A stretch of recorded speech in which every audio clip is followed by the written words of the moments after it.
Once again welcome to R digital library. हम second year BMS Rasashastra का यंत्र topic cover कर रहे थे। इसके पहले मैं 3 वीडियोस बना चुकी हूँ जिसमें हमने ऑलमोस्ट यंत्र कवर कर चुके हैं। आज हम बचे कुछ जितने भी टॉपिक है वो करेंगे। सिलेबस वाइज चल रहे थे हम, तो हम ऊर्ध्वपातन, अधःपातन, तिर्यकपातन यंत्र तक हम कवर कर चुके हैं। वीडियोस की लिंक आपको डिस्क्रिप्शन में मिल जाएगी। साथ ही साथ मैं बता दूं आपको BMS first year, second year और थर्ड ईयर के ऑलमोस्ट सारे टॉपिक्स चैनल में अवेलेबल है, तो आप प्लेलिस्ट वाले सेक्शन में जाके उन्हें जरूर कवर करें। आज हम आगे के यंत्र देखते हैं। हमारा नेक्स्ट यंत्र होगा भूधर यंत्र।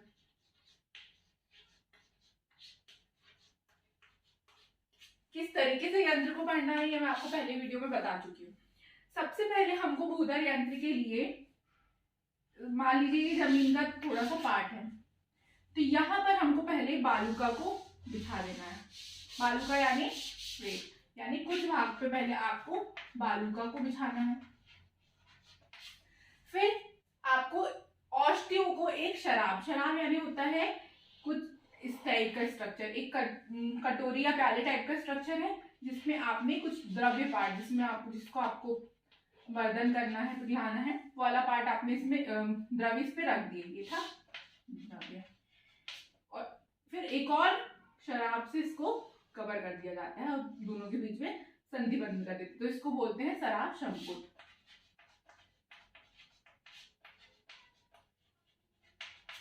तो कुछ बालिका आपने बिछाई, फिर उसके ऊपर शराब संपुट रख दिया, फिर जितना भी शेष भाग है उसको भी हम ऊपर से बालूका से कवर कर देते हैं।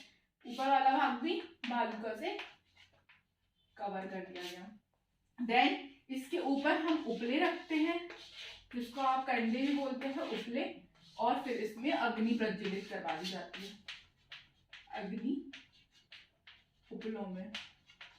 तो ये होता है आपका भूधर यंत्र। भूधर यानी भू में बनाया जाता है, जमीन पर बनाया जाता है, इसलिए इसको भूधर यंत्र कहते हैं। सबसे पहले आपको जमीन पर कुछ रेत बिछानी है, उसके ऊपर आपको शराब संपुट में, जिसमें द्रव्य भरा हुआ है आपका, ऐसे शराब संपुट को रखना है।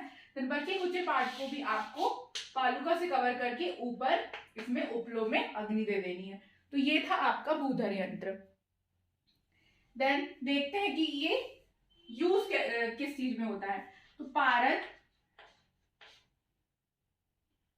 में गंधक के अंतर धूम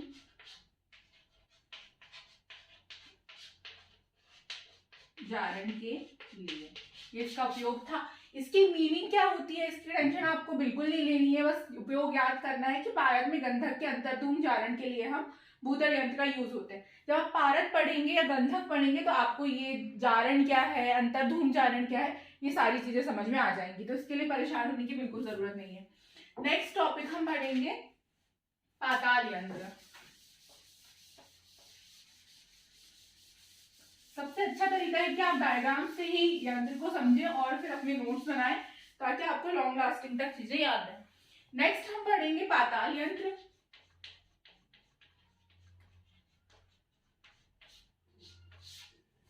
तो पाताल यंत्र में सबसे पहले आपको एक घड़ा लेना है, एक मिट्टी का घड़ा।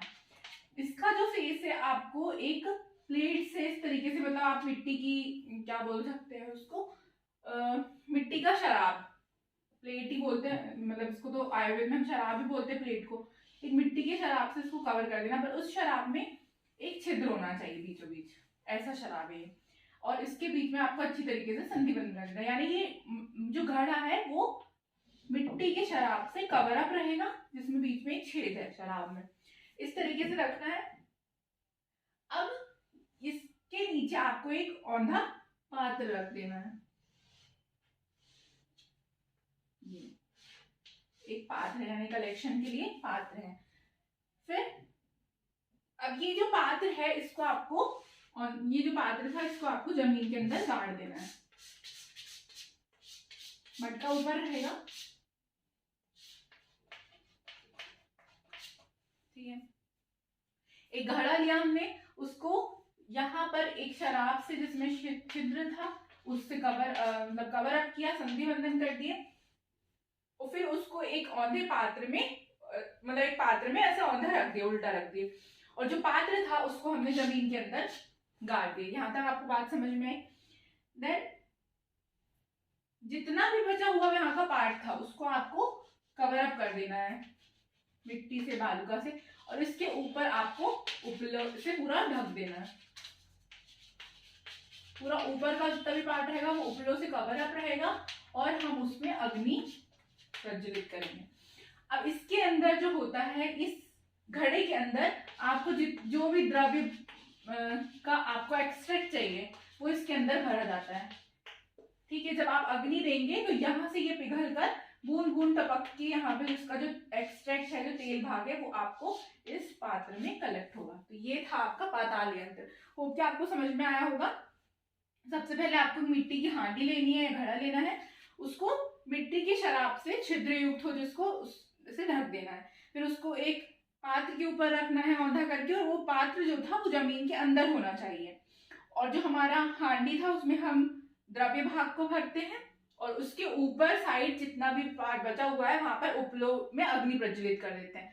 तो जितना भी द्रव्य का पार्ट है वो आपको बूंद बूंद होकर इस शराब के द्वारा यहाँ पात्र में एकत्रित हो जाएगा। तो ये था पाताल यंत्र। अब इसका उपयोग तो आपको समझ में आ ही रहा होगा। हम इसमें तेल बनाने के लिए यूज करते हैं। तो भल्लातक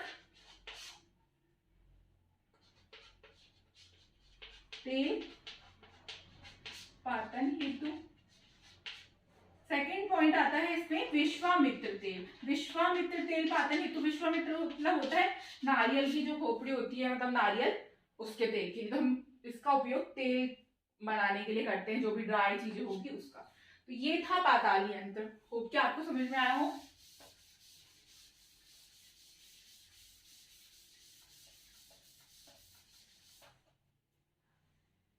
नेक्स्ट देखते हैं खल्व यंत्र। खल्व यंत्र तो बहुत ही ज्यादा आसान है। खल्व मतलब होता है ओखली।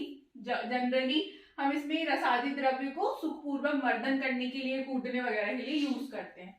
सिंपली ओखली आपको ध्यान रखनी है। लेकिन इसमें 3 तरीके से बता दिया गया है।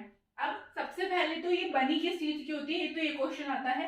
अश्म यानी पत्थर, काष्ठ और लोह, ये 3 चीजों से आपका खल्व यंत्र तैयार होता है।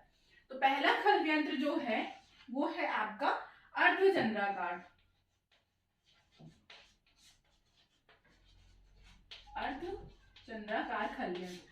इंपॉर्टेंट चीज इनकी सिर्फ और सिर्फ डायमेंशन है। बनाना तो आपको समझ में आ जाएगा। तो इस अर्धचंद्राकार की डायमेंशन क्या होती है, ऊंचाई होगी 10 अंगुल। देन आप लंबाई याद करो 16 अंगुल। चौड़ाई होगी 10 अंगुल। गहराई होगी 7 अंगुल। और इसकी जो मुसली होगी, आप कूटने के लिए भी तो मुसली यूज होती है, तो वो जो मुसली होती है, घर्षणी जो भी आप बोलो, वो होती है आपकी 12 अंगुल की। तो डायमेंशन ही याद करनी है। अर्धचंद्राकार यानी आधे चांद के आकार का बनेगा। ये कुछ इस तरीके से बनता है। इसलिए हो गई। तो आपको डायमेंशन याद करनी है। ऊंचाई कितनी है तो यहाँ पर इस तरीके से लिख दीजिए 10। गहराई हो गई आपकी 7। चौड़ाई इस तरीके से आपको लिखना है। तो डायमेंशन बहुत इंपॉर्टेंट है। बाकी डायग्राम से तो आप इसमें समझ ही सकते हैं। देन सेकेंड खल्व यंत्र में सेकेंड आता है आपका वर्तुल यंत्र। अर्धचंद्राकार हो गया। नेक्स्ट है वर्तुल।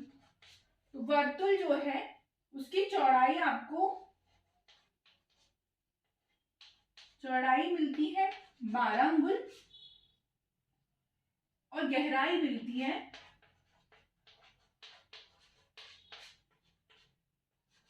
4 अंगुल। और इसकी जो मूसल होती है वो चपटी होती है। ये चीज आपको ध्यान रखनी है।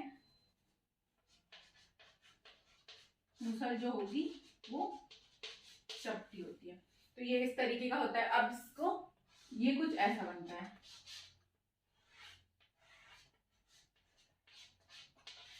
इस तरीके का होता है वर्तुल यंत्र। वर्तुल यानी थोड़ा गोल सा, सेमी सर्कुलर। अब हम देखते हैं नेक्स्ट तप्तखल। तो ये दोनों जो थे अर्धचंद्राकार और वर्तुल, तो ये दोनों जो होते हैं ये बनते हैं पत्थर से। लेकिन अब आपका जो नेक्स्ट है तप्तखल यंत्र, ये बनता है लोहे से। अब इसकी डायमेंशन देखते हैं हम। तो ये 9 अंगुल परिणाम वाला, यानी 9 अंगुल इसकी डायमीटर होती है। परिणाम और 6 अंगुल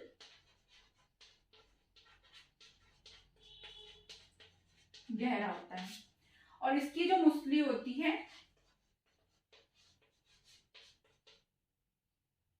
वो 8 अंगुल होती है। तो ये थे आपके तीनों खलबंद। अब इनका यूज क्या होगा? तो बहुत ही सिंपल यूज है पारद के मर्दन के लिए, रस आदि के मर्दन के लिए।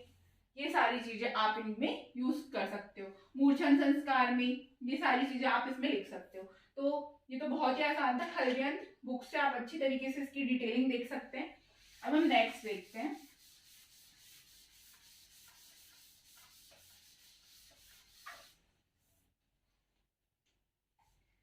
नेक्स्ट है हमारा तुला यंत्र। तुला यंत्र में आपको कुछ भी नहीं करना है। सबसे पहले 2 वृत्तांक यानी बैंगन की शेप की आपको मूसा ले लेनी है। बैंगन का शेप समथिंग इस टाइप का, ये आपने 2 मूसा ले ली। अब मूसा को लेकर इन दोनों के कंठ भाग में छिद्र कर एक एक बित्ता लंबी मिट्टी की नली लगा देनी है। इन दोनों को कनेक्ट करना है आपको मिट्टी की नली से। देन इसका संधि बंधन कर देंगे। अब एक मूसा में आपको गंधक चूर्ण भरना है और दूसरे में पारद भर के और ढक्कन से बंद कर देना है। एक में आपने भर दिया है गंधक चूर्ण, दूसरे में भर दिया आपने पारद, और इन दोनों को आपने अच्छी तरीके से ढक्कन से पैक करके और बीच में संधि बंधन कर दिया। ये बात समझ में आई। 2 बैंगन आकार की यानी वृत्तांक शेप की आपको मूसा लेनी है। ये दोनों मूसा है। अब इसके कंठ भाग में आपको दोनों से छिद्र करना है और एक लकड़ी की मिट्टी की नली लगा देनी है और दोनों के बीच में संधि बंधन कर देना है। अब इसको एक में गंधक का चूर्ण, दूसरे में पारद भर के आपको इनका ढक्कन से अच्छी तरीके से पैक करके और संधि बंधन कर देना है। अब क्या करना है? इसको बालू का यंत्र में रखना है। बालू का यंत्र हम पहले वाले टॉपिक में पढ़ चुके हैं। बाल्टी नुमा स्ट्रक्चर होता है। बालू का यंत्र में पूरी बालूका से इसको कवर अप कर देना है और नीचे से अग्नि प्रज्वलित कर देनी है। ये बन जाता है आपका तुला यंत्र। इसमें ये कुछ तुला यानी जो अपना नापने का तराजू होता है उसके आकार का दिखता है, इसलिए इसको तुला यंत्र कहते हैं।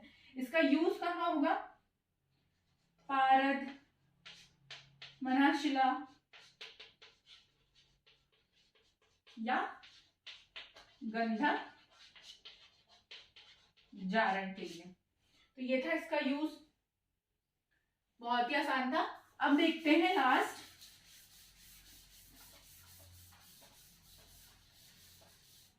है हमारा उलूखल यंत्र। उलूखल यानी भी ओखली। तो ये भी आपको बहुत ही सिंपली याद रखनी है। एक जो आपने देखे होंगे थोड़ी मूवीज, पुरानी मूवीज में आपको ओखली जैसा स्ट्रक्चर दिखता था।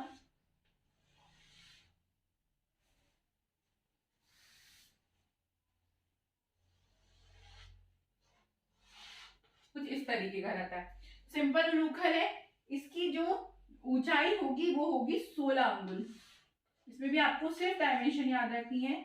ऊंचाई होती है 16 अंगुल। देन इसकी चौड़ाई होगी 10 अंगुल।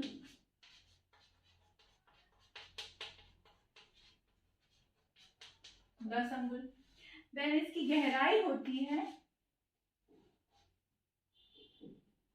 13 अंगुल,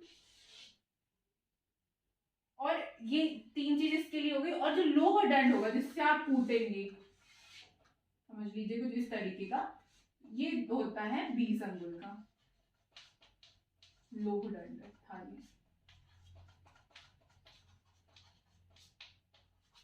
तो ये सारी चीज होगी। इसकी ऊंचाई होगी 16 अंगुल, चौड़ाई होगी 10 अंगुल, गहराई होगी 13 अंगुल, और लोह दंड जो होता है लोहे का बना हुआ वो 20 अंगुल का होता है।